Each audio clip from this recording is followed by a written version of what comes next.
আপনাদের সামনে আমি যে বিষয়টি নিয়ে আলোচনা করব সেই আলোচনার বিষয়টার নাম হচ্ছে মাউত। মৃত্যু সম্বন্ধে কোরআন এবং সুন্নাহর আলোকে আপনাদের সামনে গুরুত্বপূর্ণ একটা বিষয় রাখার চেষ্টা করব। আমা তাওফিক ইল্লা বিল্লাহ, আলাইহি তাওয়াক্কালতু ওয়া ইলাইহি উনীব। বিরাদারান মিল্লাত, আমি আলোচনা করব মাউত বিষয়ে। এমন একটা সাবজেক্ট মাউত যে বিষয়টা আপনাকে পরিবর্তন করতে সহযোগিতা করবে। আপনি এত আলোচনা শোনার পরেও নিজেকে পরিবর্তন করতে পারেন না, নিজে পরিবর্তন হন না, গুনাহ ছাড়তে পারেন না। যদি মাউত নামক সাবজেক্টটাকে আপনি একটু বুঝে যান বা আপনার হৃদয়ে একটু জায়গা করে দেন, তাহলে ইনশাআল্লাহ আপনাকে এই আলোচনা পরিবর্তন করবে। আসুন আমি আমার আলোচনা শুরু করি। তবে তার আগে আপনারা সবাই ওয়াদা করেন শেষ পর্যন্ত থাকবেন তো? থাকবেন তো ইনশাআল্লাহ? কারা কারা থাকবেন না হাত উঁচু করে দেখান। আপনারা থাকবেন না, এটা উল্টো বুঝে গেছেন লাইন। ঠিক আছে, কিন্তু কোরআন হাদিস বোঝার সময় উল্টো বুঝেন না। বিরাদারান মিল্লাত, মাউত কাকে বলে? মাউত কি জিনিস? মাউত কেমন করে হয়?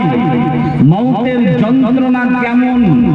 মাউতের পর আত্মার সঙ্গে কিরূপ আচরণ করা হয়? এ জাতীয় কিছু গুরুত্বপূর্ণ কোরআন এবং হাদিস আপনার সামনে তুলে ধরবো ইনশাআল্লাহ। আগে আমরা বোঝার চেষ্টা করি মাউত কাকে বলা হয়। জীববিজ্ঞানীর ভাষায় জীবন আছে এমন যৌগ পদার্থের অন্তিম সমাকে বলা হয় মাউত। পৃথিবীর মাটিতে এসেছি মানে একদিন পৃথিবী ছেড়ে আমাদেরকে চলে যেতে হবে। এই পৃথিবীতে যারাই এসেছে কেউ চিরস্থায়ী না। এই পৃথিবীতে যারাই এসেছে একের পর এক তারা পৃথিবী থেকে বিদায় নিতেছে। আমরা যারা পৃথিবীতে আছি আমরা কেউ চিরস্থায়ী পৃথিবীতে থাকবো না, থাকতে আসেনি। আল্লাহ থাকতে দেবেন না, একদিন মাউতের হাতে গ্রেফতার হতেই হবে। আমার ভাষায় আপনাকে মাউত কি জিনিস সেটা বোঝাই।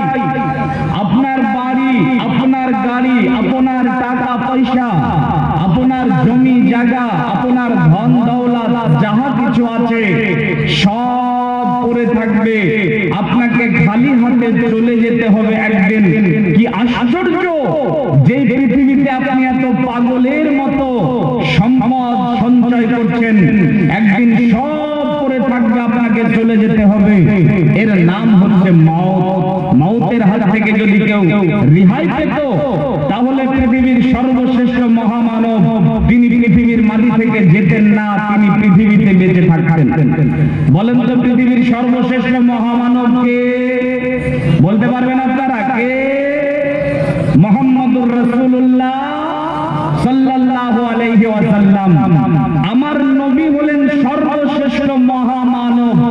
তিনার তুলনায় পৃথিবীতে কেউ আসেনি, আসবে না, আসতেও পারে না। আজকে পৃথিবীর মাটিতে কিছু নাস্তিক আছে, পৃথিবীর মাটিতে কিছু মুরতাদ আছে, পৃথিবীর মাটিতে কিছু নরদামার কীট আছে, পৃথিবীর মাটিতে কিছু 3 নাম্বার শ্রেণীর মানুষ আছে যারা আমার নবীর চরিত্র নিয়ে কটু মন্তব্য করে। করে না? করে না? বাংলাদেশের তাসলিমা নাসরিন আমার নবীর চরিত্র নিয়ে কটু মন্তব্য করেছিল। আমাদের দেশের কোন এক পার্টির নেত্রী নূপুর শর্মা নামক সে আমার নবীর চরিত্র নিয়ে কটু মন্তব্য করেছিল। কিছু বাদামি নাস্তিক বাংলাদেশে জন্মগ্রহণ করেছে, নাস্তিক নামে ইসলামের বিদ্বেষী, তারা আমার নবীর চরিত্র নিয়ে কটু মন্তব্য করেছে। বলেন এদের চরিত্র আমার নবীর চরিত্র নিয়ে এদের কটু মন্তব্যতে আমার নবীর কিছু আসে যায়? কথা বলেন, আসে যায়? আমি মৌলভী শামীম আখতার আপনাদের এই যে গ্রামে আজকে জলসা করতে এসেছি, আমি জলসা করে কাল বাড়ি চলে যাব। আপনাদের গ্রামের সবচাইতে কমা মানুষটা যার কাছে কোনো ইলম নেই কোরআনের হাদিসের এবং দুনিয়াবি, এই মানুষটা চায়ের দোকানে বসে এক হাতে বিড়ি আর এক হাতে চা নিয়ে টান দিচ্ছে আর বলছে মুর্শিদাবাদের মৌলভী শামীম আখতারকে কে ডেকেছিল, কোরআন হাদিস জানে না ও কিছু। তার এই মন্তব্যতে আমার কিছু আসে যায়? যায় না। ঠিক সেই রকম বিশ্বনবীর নাস্তিকেরা কত মন্তব্য করে, এতে আমার নবীর কিচ্ছু আসে যায় না, কারণ আমার নবী হলেন সর্বশ্রেষ্ঠ। এই কথা বলেছেন আল্লাহ। আল্লাহ বলেছেন নবী গো আপনি হলেন মহান চরিত্রের অধিকারী, আমার নবীর তুলনা হয় না, হবে না, হতেও পারে না। এই এলেমবাজার এলাকার মানুষ, বীরভূমের মানুষ ভালো করে শোনেন, ৬৩ বছরের জিন্দেগি পেয়েছিলেন, কোনোদিন মিথ্যা কথা বলেননি। ৬৩ বছরের জিন্দেগি পেয়েছিলেন, কোনোদিন মজাক করেও কোনো মানুষকে মিথ্যা কথা বলেননি, চুগলখড়ি করেননি, হারাম খাননি, কোনো মানুষকে দুঃখ দেননি, কষ্ট দেননি। তিনি হলেন আমার নবী, তিনি হলেন সাইয়্যিদুল আম্বিয়া, নেতা হিসাবে সর্বশ্রেষ্ঠ, স্বামী হিসাবে সর্বশ্রেষ্ঠ, চেহারার দিক দিয়ে সর্বশ্রেষ্ঠ, মানুষ হিসাবে সর্বশ্রেষ্ঠ। ইনার তুলনা হয় না, হবে না, হতেও পারে না। এত দামি মানুষকে আমার আল্লাহ কি বলছেন শোনেন। আমার আল্লাহ বলছেন বিসমিল্লাহির রাহমানির রহিম, ওমা জাআলনা লিবাশারিন মিন ক্বাবলিকাল খুলদ আফা ইন মিতা ফাহুমুল খালিদুন কুল্লু নাফসিন যায়িকাতুল মাউত। আমার আল্লাহ বলেন নবী গো আপনার আগে আমি যাকে দুনিয়াতে পাঠিয়েছি, আমি কাউকে চিরস্থায়ী করে দুনিয়াতে পাঠাই নাই। যারা এসেছে তারাই দুনিয়া থেকে বিদায় নিয়েছে। নবী গো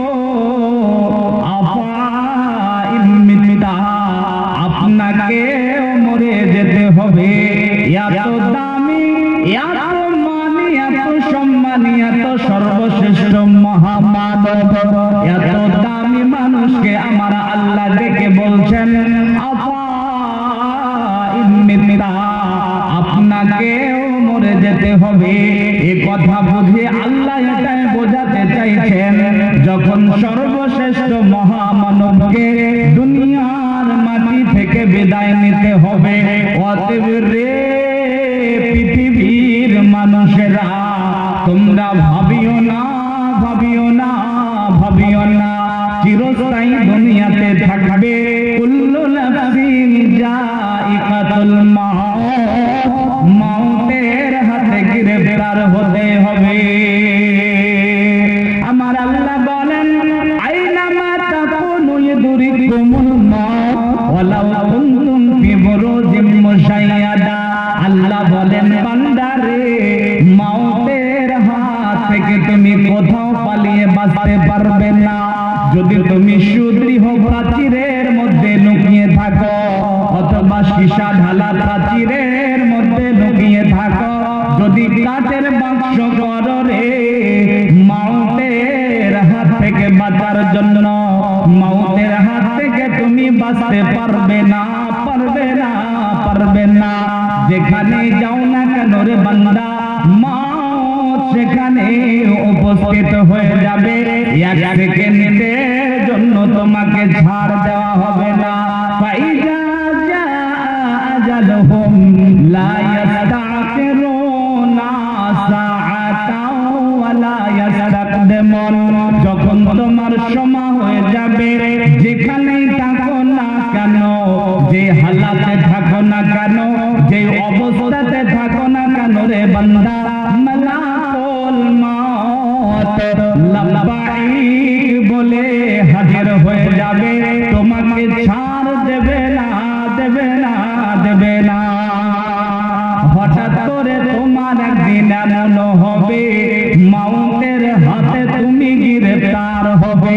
ডাক্তার মশাই সেদিন হয়ে নিরুপায়, কবে তবু ভাই বন্ধু মাতা ও পিতায় শেষ দেখা করে নাও সবে একবার। নারী ডুবি গেলে রুগী বাঁচিবে না আর, আত্মীয় স্বজন যাবে এ কথা শুনিয়া, হুলস্থুল পাকাইবে কাঁদিয়া কাঁদিয়া। জমদূত আজরাইল এসে সে সময়, কবে রে আদম সন্তান চিনো কি আমায়, এখনই তোমায় আমি পরাবো কাফন, একা করে যে আমি বানাবো, বিষয় সম্পত্তি সব অন্যকে দানিব। এখনই গৃহহীন বধূ বিধবা যে হবে, পিতা মাতা তোর শোক সাগরে ডুবিবে। সমগ্র জগৎ মিলে করলে উদ্ধার, তবু মোর হাতে তোর নাই নিস্তার। আল্লাহ বলেন বান্দারে, পৃথিবীতে এসেছো মানে পৃথিবীর মাটি থেকে বিদায় নিতে হবে। ডাক্তার হলো মরতে হবে, মাস্টার হলো মরতে হবে, ব্যারিস্টার হলো মরতে হবে, শিক্ষিতকেও মরতে হবে, মূর্খকেও মরতে হবে, মুসলমানকে মরতে হবে, গैर মুসলমানকেও মরতে হবে। পৃথিবীর মাটিতে এসেছো মানে মৃত্যুবরণ করতে হবে। जिंदगी नाम रख दिया है किसने, मौत का इंतजार है दुनिया। अपनी দুনিয়াটাকে অন্য কিছু ভাববেন না, দুনিয়াটা হচ্ছে মৃত্যুবরণ করার জন্য অপেক্ষার জায়গা। বন্ধু আমার, এবারে আসেন, একথা আমরা সবাই জানি, একথা আমরা সবাই বিশ্বাস করি যে মৃত্যুবরণ করবই।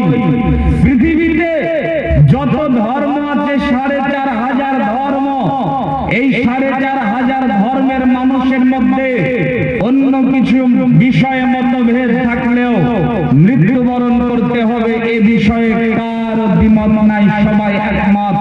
এখানে যারা বসে আছেন তারা সবাই জানেন যে একদিন মরতে হবে, মৌতের হাত থেকে ছাড় পাওয়া যাবে না। তবে ভাইজান যারা বসে আছেন বলেন তো, মৌত কবে হবে, কোন সময়তে হবে, কোন বয়সে হবে, আমরা কি এটা জানি?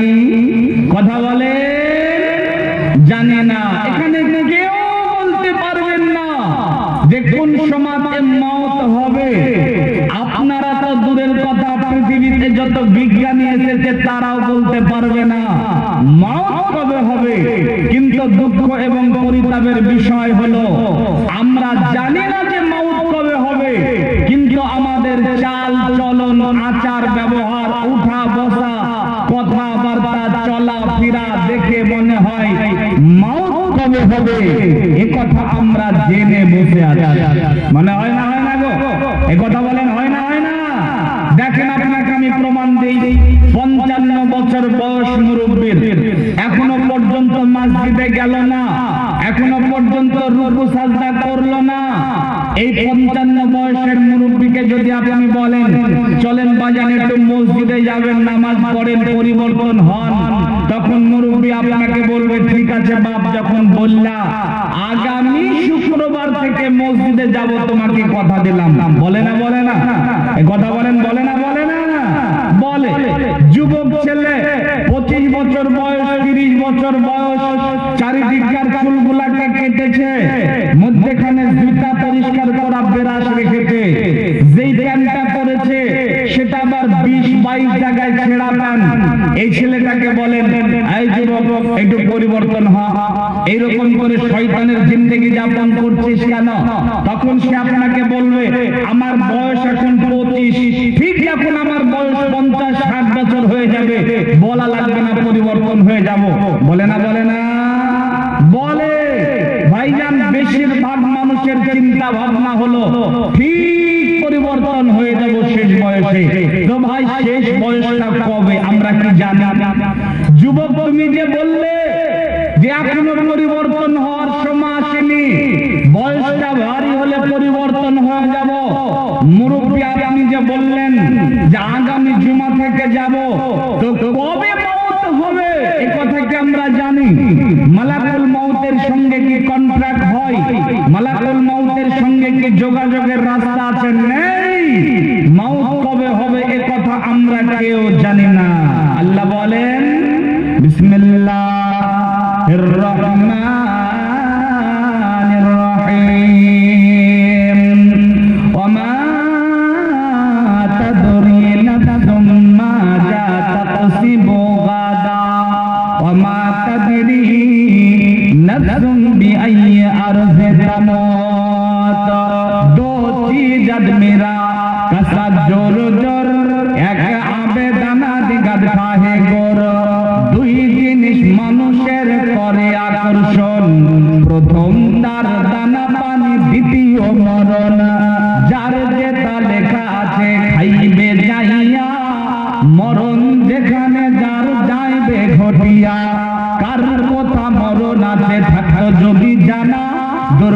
না হয়ে মানুষ কবু মরিত না।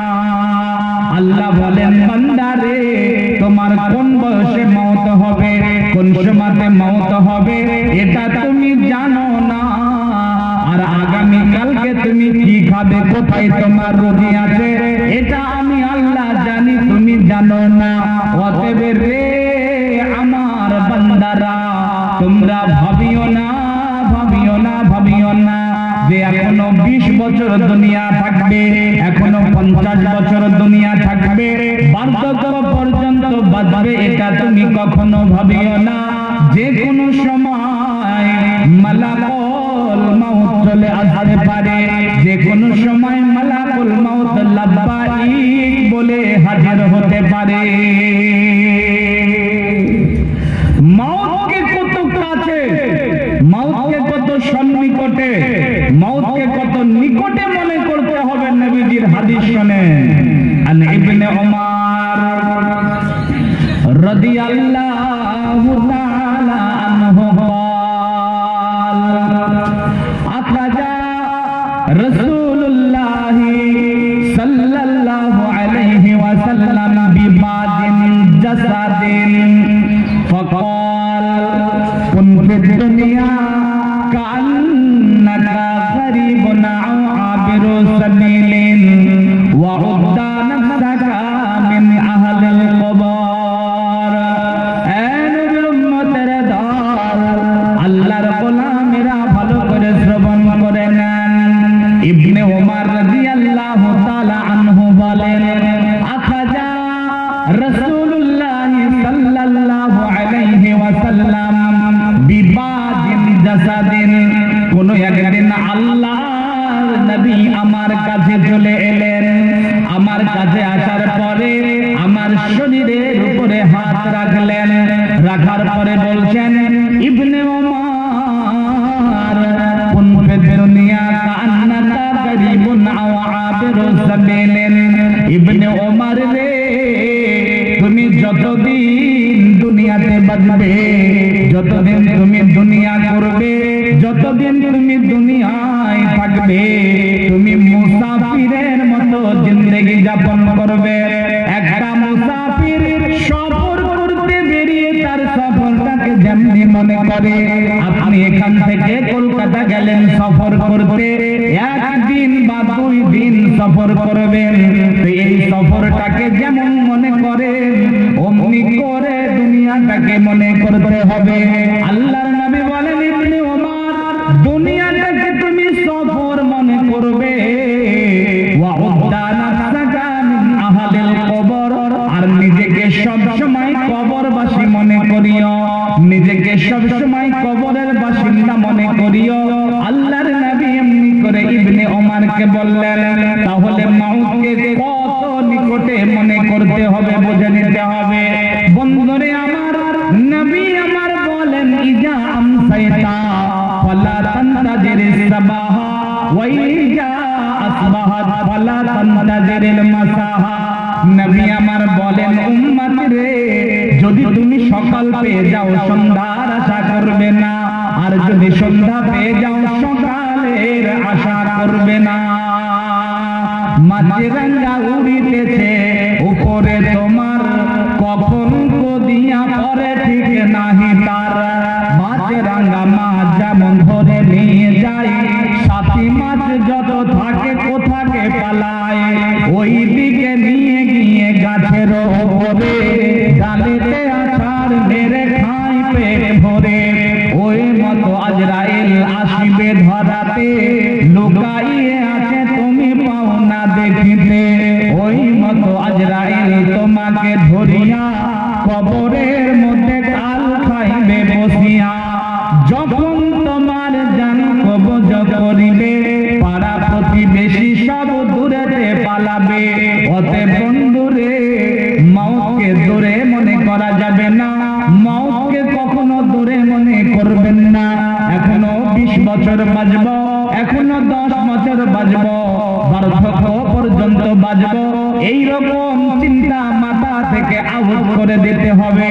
এই চলার পথে কত মানুষকে দেখলাম, কত বক্তাকে দেখলাম, জলসার স্টেজে উঠেছে বক্তব্য রাখার জন্য, কিন্তু লাশ হয়ে স্টেজ থেকে নেমে গেছে।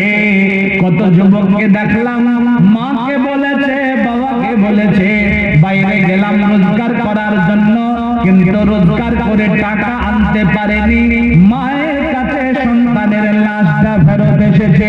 কত নামাজিকে দেখলাম সাজদায় পড়ে গেছে আর মাথাটাকে উঠাতে পারেনি, লাশ হয়ে পড়ে রয়েছে। কত সাংবাদিককে দেখলাম ক্যামেরার সামনে দুনিয়ার মাটি থেকে বিদায় নিয়েছে। অতএব আল্লাহর গোলামেরা কখনোই ভাববেন না বার্ধক্য পর্যন্ত বাঁচবো, আগামী জুমা পর্যন্ত বাঁচবো। নবী বলেছেন সকাল পেলে সন্ধ্যা করবে না, সন্ধ্যার আশা করবে না, আর সন্ধ্যা পেলে সকালের আশা করবে না। মওতকে সন্নিকটে মনে করতে হবে। আজকে পৃথিবীর মানুষ পরিবর্তন হতে পারেনি। এত ওয়াজ নসিহত হচ্ছে, এত জলসা জুলুস হচ্ছে, এত কোরআন, এত হাদিসের বর্ণনা মানুষের সামনে করা হয়, তারপরে মানুষজন পরিবর্তন হতে পারে না। হারাম ছাড়তে পারে না, সুদ ছাড়তে পারে না, ঘুষ ছাড়তে পারে না, জেনা ব্যভিচার ছাড়তে পারে না। তার একটা কারণ হচ্ছে মওতের চিন্তা নেই হৃদয়ে। মওতের চিন্তা যদি থাকতো তাহলে একটা মানুষ কখনো গুনাহ করতে পারতো না। চিন্তা ভাবনা হচ্ছে যে বার্ধক্য যখন হবে তখন পরিবর্তন হয়ে যাব, যখন বয়স হবে তখন পরিবর্তন হয়ে যাব। এই চিন্তা ভাবনা থেকে আমাদেরকে বেরিয়ে আসতে হবে। ভাইজান, আপনার মতো টার্গেট নিয়েছিলেন, আপনি যে টার্গেট নিয়েছেন বার্ধক্য পর্যন্ত বাঁচবেন, আপনি টার্গেট নিয়েছেন যে এখনো কিছুদিন বাঁচবেন, এইরকমই একজন টার্গেট নিয়েছিলেন পৃথিবীর বিখ্যাত মানুষ। বিখ্যাত পৃথিবীর মানুষের কাছে, তবে আল্লাহর কাছে বিখ্যাত নাকি কুখ্যাত আল্লাহ ভালো জানেন। ওই মানুষটার নাম হচ্ছে মাইকেল জ্যাকসন। নাম শুনেছেন না? কথা বলেন, শুনেছেন না? শুনেছেন। মাইকেল জ্যাকসন কত বিখ্যাত মানুষ। মাইকেল জ্যাকসন যেদিন মারা গেল সেদিন তার নাম গুগলে এত সার্চ করেছিল, গুগল কর্তৃপক্ষ ভেবেছিল একই নাম এত সার্চ করছে, এর মানে কোন হ্যাকার হয়তো হ্যাক করে নিয়েছে। তার জন্য মাইকেলের নাম এত সার্চ করছে কেন? হ্যাকার হ্যাক করেছে বলে গুগল কর্তৃপক্ষ তাদের কার্যক্রমকে 45 মিনিট বন্ধ রেখেছিল। গুগলের মধ্যে একটা সাইট আছে যার নাম উইকিপিডিয়া। উইকিপিডিয়াতে মানুষ বিভিন্ন তথ্য গ্রহণ করে। মাইকেল যেদিন মারা গেল উইকিপিডিয়াতে তার নাম এত সার্চ দেওয়া হয়েছিল সারা পৃথিবী থেকে। উইকিপিডিয়া মনে মনে ভেবেছিল যে হয়তো কোনো হ্যাকার হ্যাক করে নিয়েছে, এই কারণে তাদের কার্যক্রমকে 1 ঘন্টা পর্যন্ত বন্ধ রেখেছিল। মাইকেল এত বিখ্যাত, এত বিখ্যাত মাইকেল। মাইকেল যখন স্বল্প সময়ে পরিচিতি অর্জন করলো, স্বল্প সময় অনেক অর্থের মালিক হলো, তখন মাইকেল বলছে আরে মরবো ঠিক আছে, কিন্তু দুনিয়াতে বাঁচতে চাই 150 বছর। কত বছর? কত বছর? আমি সবাই বলেন 150 বছর। আরে 150 বছর বাঁচার জন্য মাইকেল সাধারণ জিন্দেগি না অসাধারণ জিন্দেগি যাপন করত। বিশ্বের যারা খ্যাতনামা ডাক্তার তাদের মধ্যে থেকে বেছে বেছে কিছু ডাক্তারকে পার্সোনাল চিকিৎসা করার জন্য রেখে দিয়েছিল। মাইকেল যখন পাবলিক প্লেসে আসতো গ্লাভস পরতো, মাস্ক পরতো, তারপরে আসতো।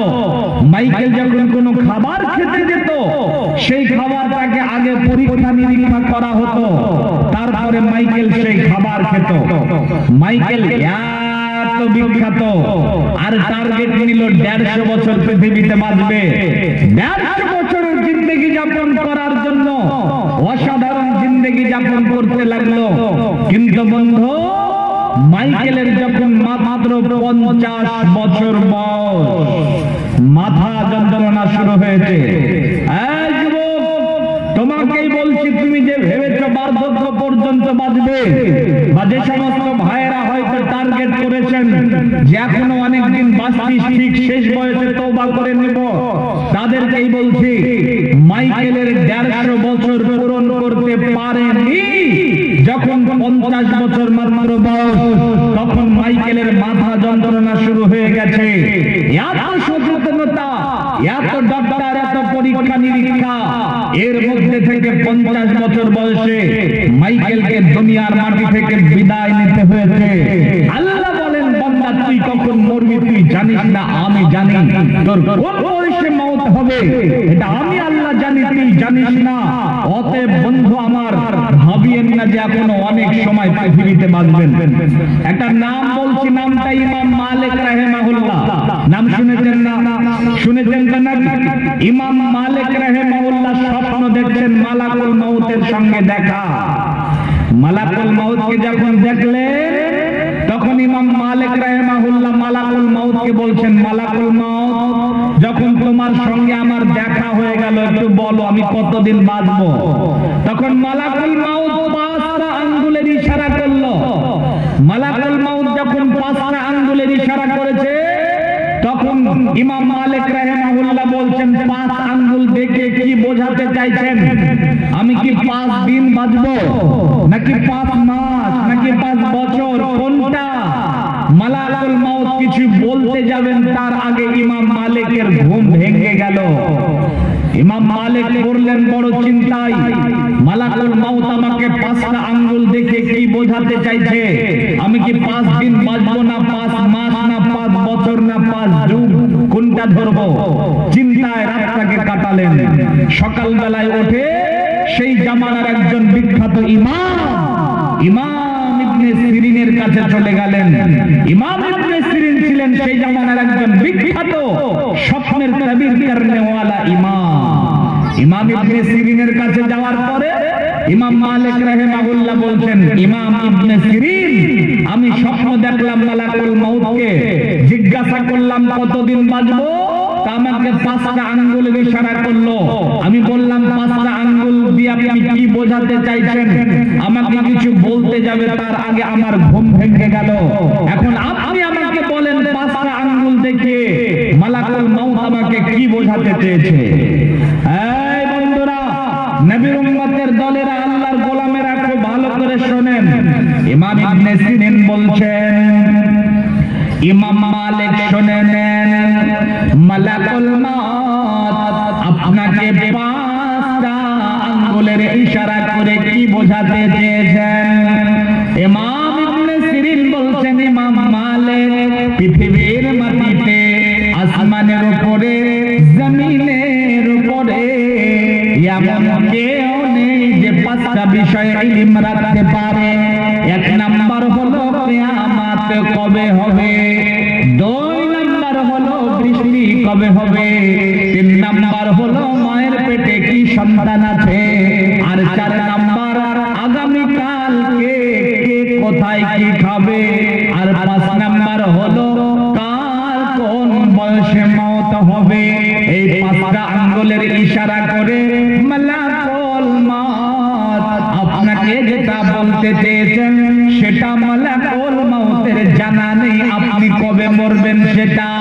বন্ধুরি আমার একটু চিন্তা করেন, যে ফেরেশতার উপরে আল্লাহ মউতের দায়িত্ব দিয়ে রেখেছেন, যার উপরে মউতের দায়িত্ব আছে, যাকে আল্লাহ জান কবজ করার দায়িত্ব দিয়েছেন, এই মালাকুল মউত জানে না কার কখন মওত হবে, কোন বয়সে মওত হবে।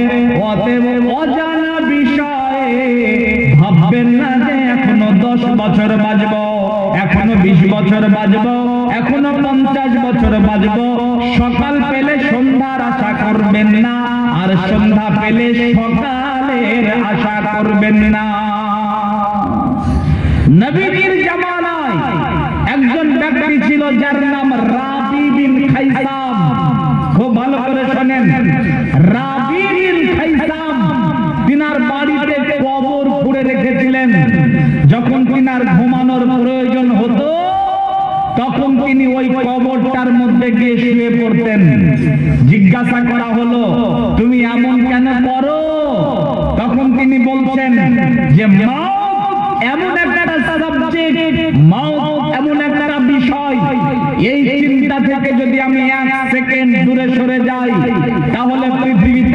দ্বারা যে কোনো অন্যায় হয়ে যেতে পারে, যার জন্য মওতের চিন্তা যেন আমার হৃদয় থেকে এক সেকেন্ডের জন্য দূর না হয়। এই কারণে আমি কবরের মধ্যে ঘুমাই, যাতে করে মওতের চিন্তা সব সময় আমার হৃদয়ে থাকে। বন্ধু, এইরকম হতে হবে আমাদেরকে, হবে না ইনশাআল্লাহ? ইনশাআল্লাহ। আসুন, আল্লাহর কোরআনে যখন আল্লাহ আয়াত অবতীর্ণ করতেন, তখন নবী আমার সাহাবাদেরকে ডাকতেন। ভাইজান, আপনারা অনেকে উঠাউঠি করছেন, কি অনেকক্ষণ ধরে বসে থেকে ক্লান্ত, নাকি বক্তব্য শুনে বিরক্ত হয়ে গেলেন, নাকি পেশাব, নাকি খাবার, কোনটা বুঝি না।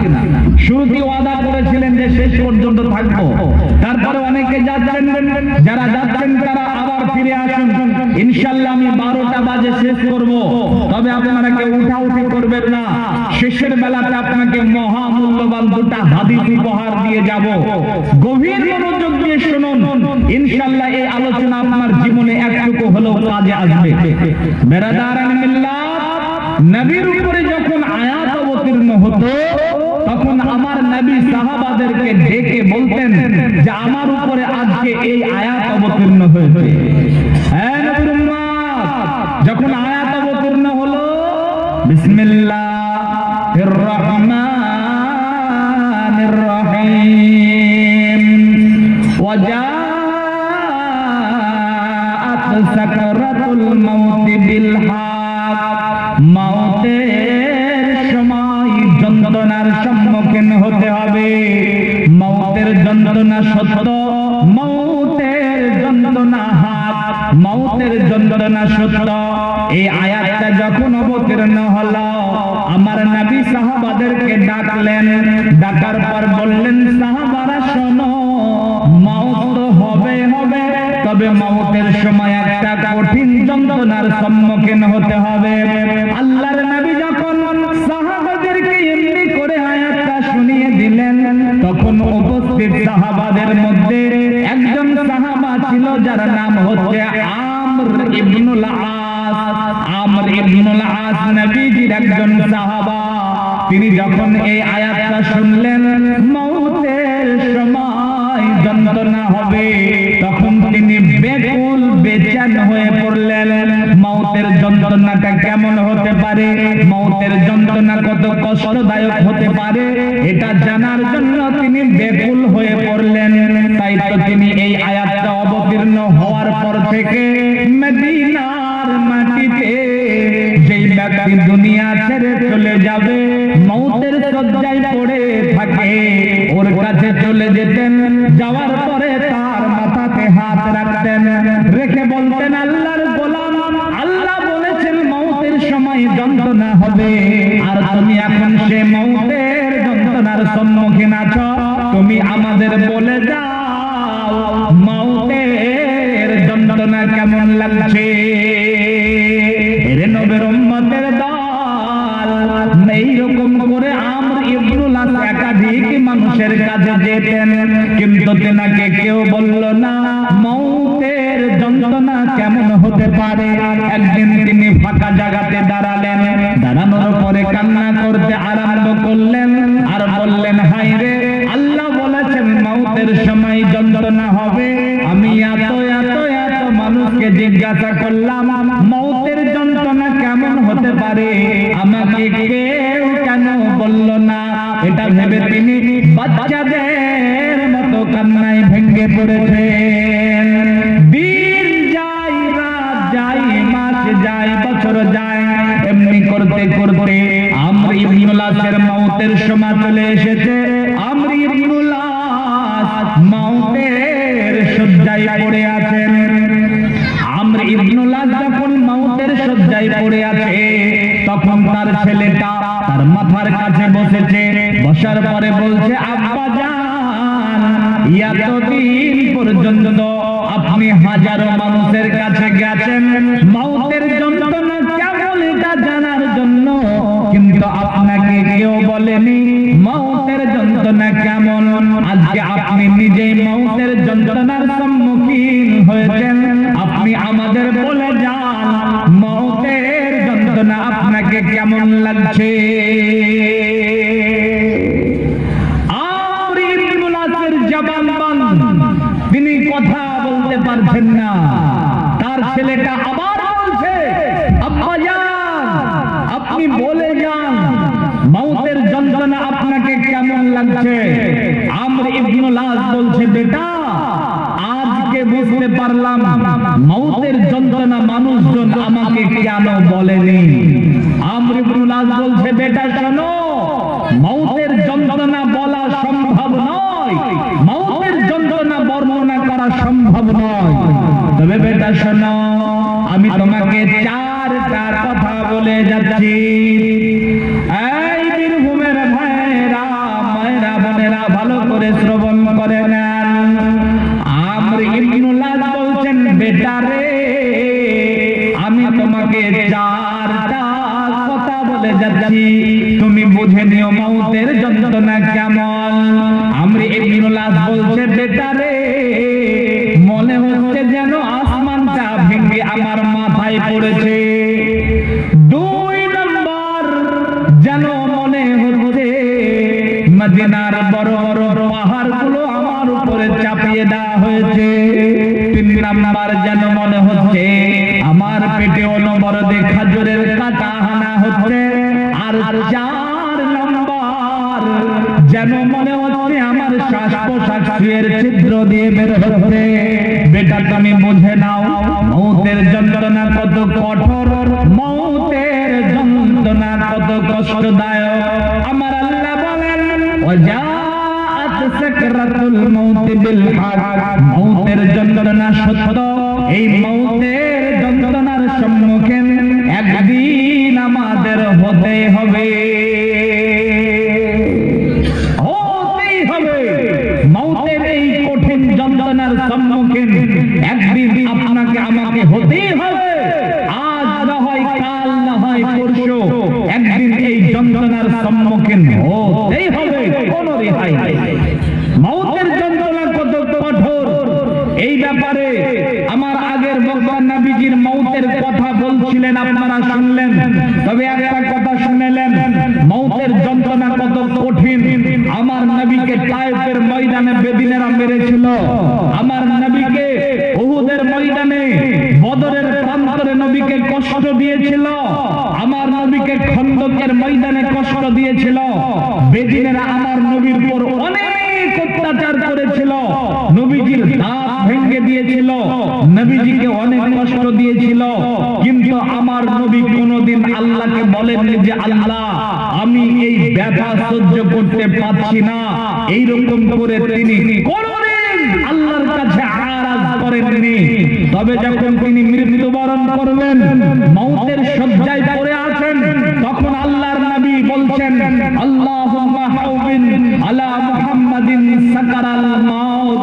আল্লাহ আমি মউতের যন্ত্রণা সহ্য করতে পারছি না, মউতের যন্ত্রণা সহ্য করতে পারছি না, মউতের যন্ত্রণা আমার সহ্যতে কোলাচ্ছে না।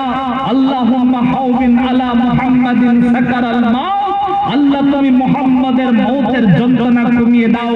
যেই নবীর কোনো গুনাহ ছিল না, যার সম্বন্ধে বলা হয়েছে মা তাকাদ্দামাত মিন জামবিহি ওয়া মা তাআখার, যেই নবীর আগের পরের কোনো গুনাহ ছিল না, এই নবী নিষ্পাপ হওয়ার পর যদি মউতের যন্ত্রণা এত কঠোর হয়, চিন্তা করুন নবীর উম্মত, আমাদের মউতের যন্ত্রণা কত কঠোর, কত কষ্টদায়ক হতে পারে। যৌন বিজ্ঞান বলছেন, তরবারি দিয়ে মানুষকে হত্যা করলে যত যন্ত্রণা হয়, তরবারি দিয়ে হত্যা করলে যত কষ্ট হয়, তার চাইতে মউতের যন্ত্রণা বেশি কষ্ট। আল্লাহ বলেন, ওয়াজাআত সাকরাতুল মাউত বিল হক, এই মউতের যন্ত্রণা সত্য।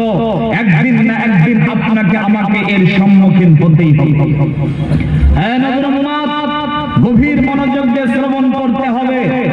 মানুষের মউত এবং তার আত্মার সঙ্গে কি আচরণ করা হয়। মানুষের মউত এবং তার আত্মার সঙ্গে দুই রকম ব্যবহার করা হয়। খুব ভালো করে শ্রবণ করতে হবে।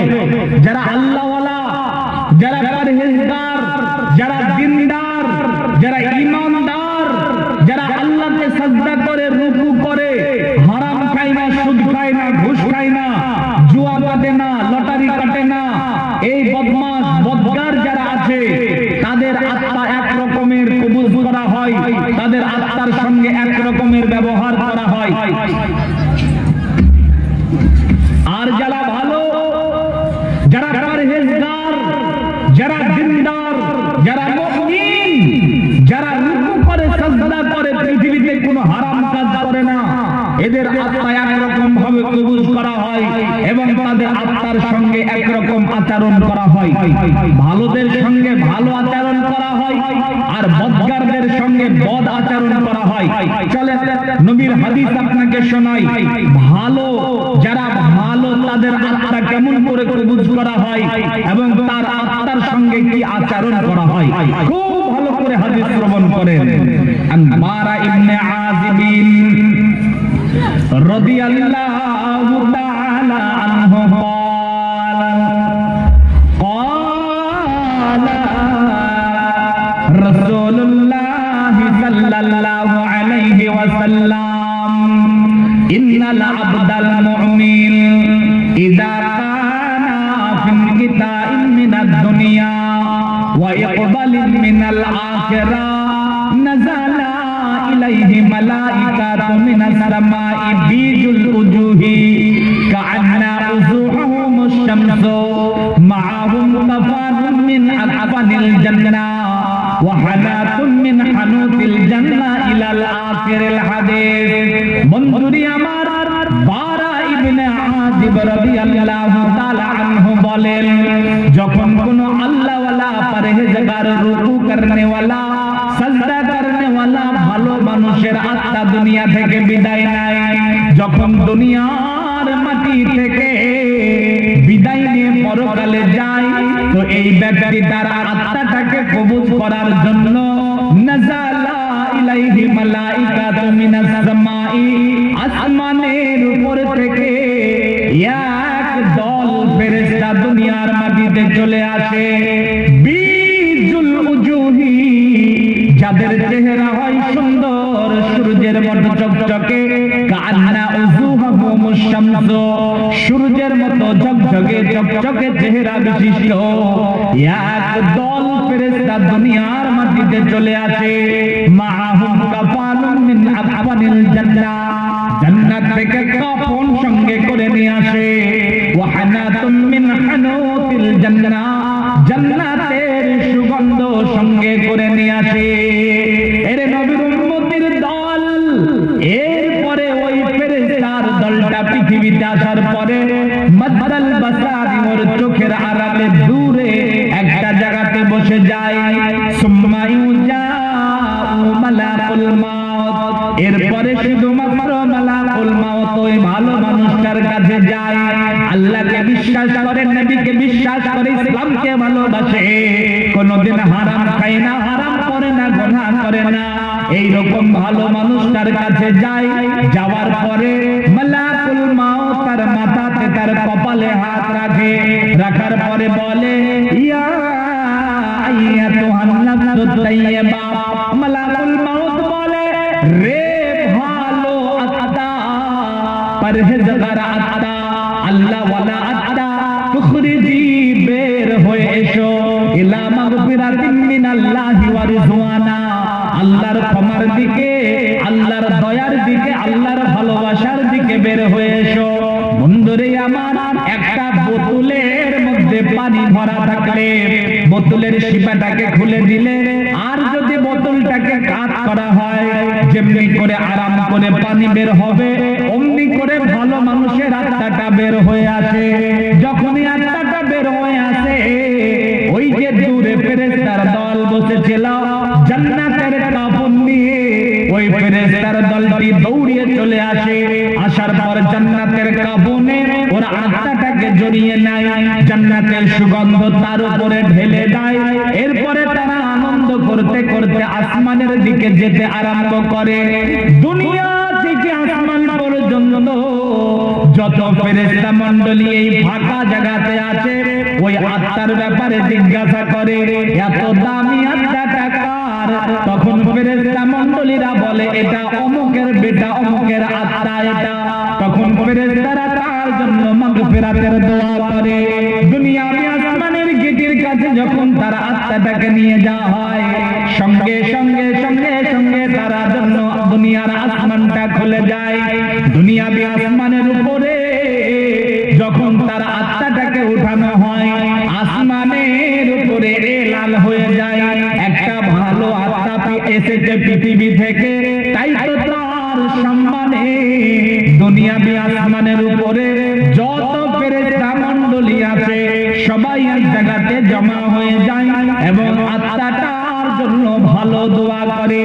একটা নেতা বা একটা ভালো মানুষ যখন আমাদের কাছে আসে, হাজার হাজার মানুষ যেমন তাকে সম্মান দিয়ে সম্বর্ধনা দিয়ে তাকে এগিয়ে নিয়ে আসে, অমনি করে দুনিয়াবি আসমানের ফেরেশতারা দ্বিতীয় আসমান পর্যন্ত তার সম্মানে এগিয়ে যায়।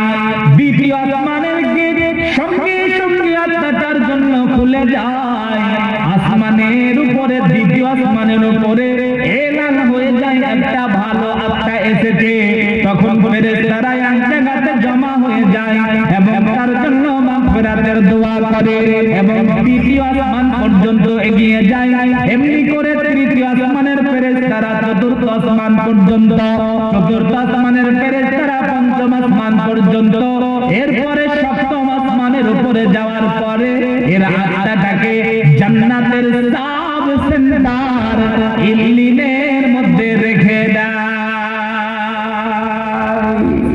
এটা যারা ভালো মানুষ, যারা পরহেজগার মানুষ, যারা আল্লাহওয়ালা মানুষ, যারা দিনদার মানুষ, তাদের আত্মার সঙ্গে এইরূপ আচরণ করা হয়, এইরকম সম্মান দিয়ে এইরকম ভাবে জান্নাত কবুল করে জান্নাতের সাব সেন্টারে রেখে দেওয়া হয়।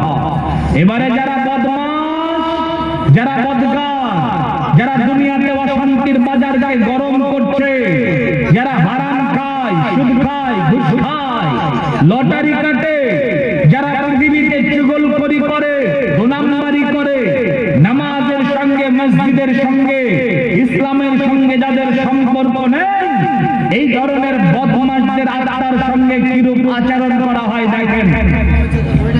এই হাদিসের রাবিও হচ্ছেন বারা ইবনে আজিব।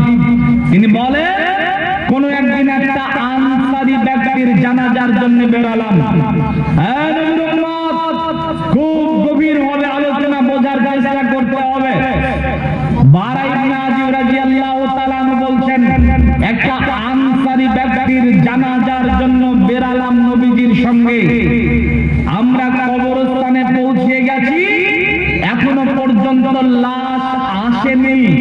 তো আমরা কি করলাম, নবীজি বসে গেলেন একটা জায়গাতে, আমরাও নবীজির কাছে চুপচাপ বসে পড়লাম। বারা ইবনে আজিব রাদিয়াল্লাহু তাআলা বলছে, আমরা এমন চুপ করে বসে আছি, আমাদের মাথায় যদি কোনো পাখি বসে, পাখি বুঝতে পারবে না যে কোনো পাথরে বসেছে নাকি কোনো মানুষের মাথায় বসেছে। এটা গরস্থানের আদব শিখলেন ভাইয়েরা। গরস্থানে যাওয়ার পর হই হট্টগোল করবেন না, গরস্থানে যাওয়ার পর চিৎকার করবেন না, সমালোচনা করবেন না, গিল্লাগিবত করবেন না। গরস্থানের আদব হচ্ছে চুপচাপ বসে থাকা। বারা ইবনে আজিব রাদিয়াল্লাহু তাআলা বলছে, আল্লাহর নবীর হাতে ছোট একটুকু কাঠি ছিল, ওই কাঠি দিয়ে তিনি মাটির উপরে দাগ টানছিলেন। এবারে যখন দাগ টানতে টানতে হঠাৎ করে তিনি মাথাটাকে ওঠালেন, ওঠানোর পরে বলছেন, সাথী সঙ্গীরা, তোমরা কবর থেকে আল্লাহর কাছে পানাহ চাও। সাথী সঙ্গীরা, তোমরা কবর থেকে আল্লাহর কাছে পরিত্রাণ চাও, কবর থেকে আল্লাহর কাছে পরিত্রাণ চাও। এইরকম করে তিনি 3 বার কথাটা বললেন। এরপরে তিনি বলছেন, ইন্নাল আবদাল কাফির ইজা কানা ফিল কিতাব মিনাদ দুনিয়া ওয়া ইকবালিন মিনাল আখিরা নাযালা ইলাইহি মালাইকাতু মিনাস সামাই সুদুল উযুহি। আল্লাহর নবী বলেন, শোনো রে, যখন কোনো বদমাশ মানুষ পৃথিবীর মাটি থেকে বিদায় নেয়, যখন দুনিয়ার মাটি থেকে বিদায় নেয়, যখন পরকালে পদার্পণ করে, তো এই বদমানুষের আত্মাটাকে কবুল করার জন্য আসমানের উপর থেকে এক দল ফেরেশতা দুনিয়াতে আসে। সুদুল উজুহি, যাদের চেহারা হয় কালো খতরনাক ভয়ঙ্কর চেহারা, এই কালো খতরনাক চেহারা বিশিষ্ট এক দল ফেরেশতা পৃথিবীর মাটিতে আসে, যারা জাহান্নাম থেকে চট সঙ্গে করে নিয়ে আসে। জাহান্নামের চট সঙ্গে করে নিয়ে আসার পরে মদ্দাল বাসারি, ওর চোখের আড়ালে দূরে একটা জায়গাতে বসে যায়। সুম্মা ইউজাউ মালাকুল মাউত, এরপরে শুধুমাত্র মালাকুল মাউত ওই ব্যক্তিটার কাছে যায়, বদকার মানুষটার কাছে যায়। যাওয়ার পরে তার মাথাতে হাত রাখে, রাখার পরে বলে ইয়া আইয়াতুহান নাফসুল খাবাইস, ইয়া আইয়াতুহান নাফসুল খাবাইস, ইয়া আইয়াতুহান নাফসুল খাবাইস, বলে রে খবিশ আত্মা। মালাকুল মউত বলে খবিশ আত্মা। আপনি বলবেন এইরকম করে খবিশ বলে যে হাদিসের কিতাবে এইরকম ভাবেই লেখা আছে। মালাকুল মউত বলে ইয়া আইয়াতুহান নাফসুল খাবাইস, ওরে খবিশ আত্মা, তুখরিজি বেরিয়ে আয় ইলা সাকাতিন মিনাল্লাহি ওয়া গাযাবি, আল্লাহর রাগের দিকে বের হয়ে আয়, আল্লাহর গজবের দিকে বের হয়ে আয়। যখন মালাকুল মউত এমনি করে বলে, তখন আত্মাটা বেরোতে চায় না। বন্ধুরে আমার, একটা কাঠের মধ্যে একটা লোহার পেরেক থাকলে যখন বেরিয়ে বেরিয়ে বেরিয়ে বেরিয়ে বের করে, অমনি করে তার আত্মাটাকে খিচে খিচে খিচে খিচে বের করে। যখনই আত্মাটা বের হয়ে যায়, আত্মা থেকে দুর্গন্ধ ছড়াতে থাকে।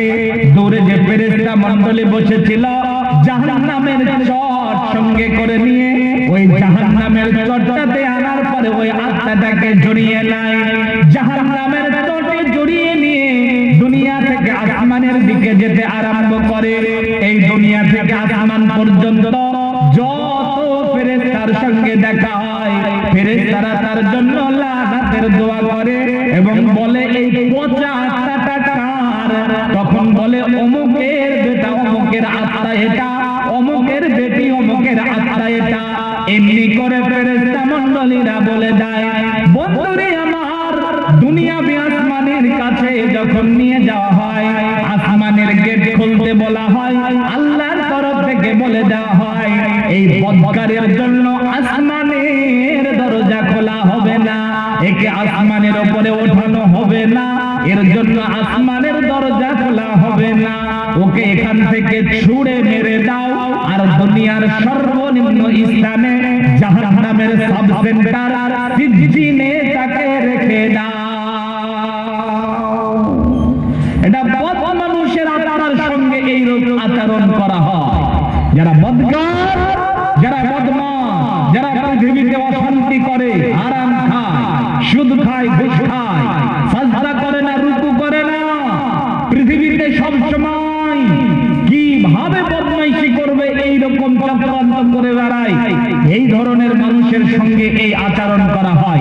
প্রিয় ভাইরা আমার, এবার আপনাদের সাথে আমার কথা, আজকের ডেটে এই সময়তে যদি আপনার কাছে মালাকুল মউত চলে আসে, এখানে অনেক যুবক বসে আছেন, যুবক তোমাকেই বলছি, এই সময় যদি মালাকুল মউত তোমার কাছে চলে আসে, বলো তো যুবক, বলেন তো ভাইরা, বলেন তো মায়েরা, আপনার পাপের খবর পৃথিবীর মানুষ না জানলে আপনি জানেন ঠিকই।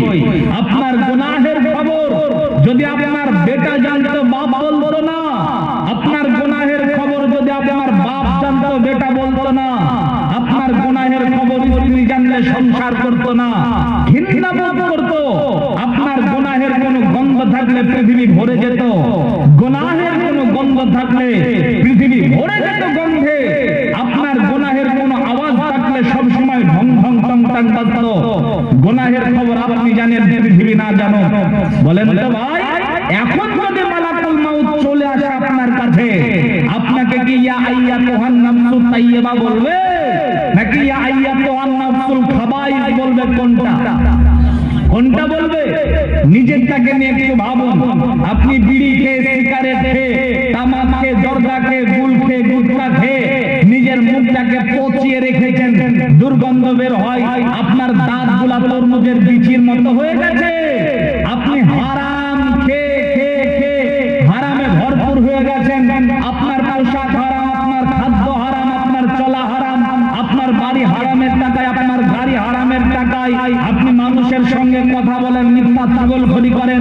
আপনার কাছে মালাকুল মাউত ইয়া আইয়াতুহান নাফসুত তাইয়্যিবা বলবে না, কোশ্চেন কারে নয়, আপনাকে বলবে ইয়া আইয়াতুহান নাফসুল খাবাইস। এই যুবক, রাসূলের আদর্শকে কুরবানি করেছো, জোহর নাই, আসর নাই, মাগরিব নাই, ইশা নাই, ফজর নাই, কিচ্ছু নাই। তুমি এইরকম করে একজন গের মুসলমানের মতো জিন্দেগি যাপন করছো। তোমার কাছে এসে কখনো মালাকুল মাউত ইয়া আইয়াতুহান নাফসুত তাইয়্যিবা বলবে না, কোশ্চেন কারও বলতে পারে না। যার জন্য পরিবর্তন হতে হবে, মৌতের গ্যারান্টি নেই, মৌত কখন হবে গ্যারান্টি নেই, অতএব পরিবর্তন হতে হবে। হে আমার মায়েরা, হে আমার বোনেরা, বেপরদায় রাস্তায় ঘোরাঘুরি করেন, পর্দার নামে বেপরদা পোশাক পরিধান করেন। মা আমার, বোন আমার, বেপরদায় রাস্তায় ঘুরেছেন, সারা সারা জাতি আপনাকে বেপরদায় দেখেছে, আপনার অর্ধ অলঙ্গ পোশাক দেখেছে, পেট দেখেছে, আপনি জাতিকে গুনাহের সাগরে ডুবিয়ে রেখেছেন। আপনার কাছে কোশ্চেন কালো মালাকুল মাউত এসে বলবে না ইয়া আইয়াতুহান নাফসুত তাইয়্যিবা, বরং বলবে ইয়া আইয়াতুহান নাফসুল খাবাইস, বেরিয়ে আই খবিসাতটা। যার জন্য হে আমার মায়েরা, একটু পরিবর্তন হয়ে যান, নিজেকে পর্দার মধ্যে রাখুন, নিজেকে ইসলামের বিধিবিধানের মধ্যে রাখুন, গুনাহ থেকে নিজেকে বাঁচান, পরকালটাকে নিয়ে একটু ভাবুন। ভাইজান, আজকে এত ওয়াজ নসিহত হচ্ছে, এত জলসা জুলুস হচ্ছে, তারপরে আমরা পরিবর্তন হতে পারি না। এই একটা কারণে, শুধু মৌতের চিন্তা আমাদের হৃদয়ে নেই। আমার নবী, তিনি সব সময় মৌতের চিন্তা করতেন। আর 10টা মিনিট সময় আমার হাতে, 9টা মিনিট ইনশাআল্লাহ 12টায় শেষ করে দেব, কারণ অনেকের ধৈর্যের বাঁধ ভেঙে আপনারা বাড়ি চলে গেছেন। আর আমার কিছু ভাই আমার সামনে আছেন, এই প্রায় জালসাতে একই হালাত। কিছু মানুষ অল্প সময়ের জন্য আসে, আর আমাদের মতো হতভাগাদেরকে করে প্রধান বক্তা, যার পরে আমরা কিছু শ্রোতা সামনে পাই, আর যেইগুলা পাই সেইগুলো আমি মনে করি যে লিছাক্কা শ্রোতা। আমার মা বোনেরা যখন ধান ঝাড়ে, দেখেছেন ধান ঝাড়া, দেখেছেন ধান যখন ঝাড়ে তখন বেরিয়ে যায় না, বেরিয়ে যায় কি যায় না? কিন্তু টেকে কোনগুলো? কোনগুলো টেকে গো? যেগুলো অরিজিনাল ধান সেগুলো টিকে যায়, আর যেগুলো পাতান সেগুলো বেরিয়ে যায়। জালসার শ্রোতাদের ঠিকই একই অবস্থা। লাস্টের বেলায় যে সমস্ত শ্রোতাগুলা থাকে, এরাই হচ্ছে অরিজিনাল শ্রোতা, আর পাতানগুলো বেরিয়ে যায়। ভাইরা আমার, বিশ্বনবী মৌতের কত চিন্তা করতেন দেখেন। বিশ্বনবী বলছেন, আয়েশা দেখো, দেখো আয়েশা, অল্প বয়সে আমার দাড়ি পেকে গেল। আয়েশা দেখো, আমার চেহারায় বার্ধক্যের ছাপ দেখা যাচ্ছে। আয়েশা দেখো, আমাকে কে বার্ধক্য করলো জানো? আমাকে বার্ধক্য করেছে মৌতের চিন্তা। মৌতের চিন্তা আমার নবীর কত ছিল। তিনি প্রত্যেকদিন রাতের বেলায় চলে যেতেন কবরস্থানে, বাকিউল গারকাদে চলে যেতেন। আম্মা জান আয়েশা রাদিয়াল্লাহু তাআলা আনহা, তিনি বুঝতে পারলেন যে নবীজি যখন তিনি ঘুমান, নবীজি তখন চলে যান। আম্মা জান আয়েশা যখন ঘুমান হালকা করে, তখন তিনি উঠে চলে যান। এটা তিনি একদিন টের পেলেন। তাই তো তিনি ভাবলেন যে বিশ্বনবী হয়তো আমার হক এটা হয়তো তিনি নাহাক করছেন, তিনি হয়তো অন্য বিবির কাছে যান। যার জন্য তিনি একদিন ভান করে ঘুমাইলেন। ভান করে ঘুমাইলেন, যখন তিনি একটু ঘুমের ভান বুঝতে পেরেছেন আমার নবী, তখন তিনি আস্তে করে বেরিয়ে গেলেন। আম্মা জান আয়েশাও তিনার পিছনে পিছনে গেলেন, দেখি নবী আজ কোথায় যায়। আম্মা জান আয়েশা যাচ্ছেন পিছনে, আল্লাহর নবী সামনে চলে গেলেন। কোথাও যাননি, তিনি গেলেন সোজা বাকিউল গারকাদে, কবরস্থানে যেখানে সাহাবাদের কবর আছে। যাওয়ার পরে বলছেন, ইয়া আহলাদ দিয়ারে মিনাল মুমিনিনা ওয়াল মুসলিমিন ওয়া ইন্না ইনশাআল্লাহু বিকুম লালাহিকুন আসআলুল্লাহ লানা ওয়া লাকুমুল আফিয়া। আল্লাহর নবী কবরস্থানে গিয়ে এইরকম করে করে দোয়া করতে লাগলেন। আল্লাহর নবীকে যখন আম্মা জান আয়েশা আর কোথাও নাই কবরস্থানে দেখতে পেলেন, তখন তিনি একটু জোরে জোরে হেঁটে নিজের বিছানাতে এসে শুয়ে পড়লেন। আল্লাহর নবী তেনার পিছনে পিছনে এসে শুয়ে পড়লেন। আল্লাহর নবী বুঝতে পারলেন একটা জোরে যারা দৌড়ায় বা হাঁটে ওদের শ্বাস প্রশ্বাসে বোঝা যায়। আম্মা জান আয়েশার অবস্থা বুঝতে পেরে আল্লাহর নবী বলছেন, আয়েশা ভাবিও না, ভাবিও না, আমি তোমার হক নষ্ট করি। আয়েশা রে, কবরের চিন্তাতে আমি বিছানায় শুয়ে থাকতে পারি না, মওতের চিন্তায় আমি বিছানায় থাকতে পারি না, তাই তো আমি রোজ যাই বাকি উলগার কাদে। যে নবীর গোনা ছিল না, যেই নবী ছিলেন মাসুম, তিনি কত কবরের চিন্তা করতেন, তিনি কত মওতের চিন্তা করতেন। বন্ধুরা আমার, আমরা যদি একটু করে শুধু মওতের চিন্তা করি,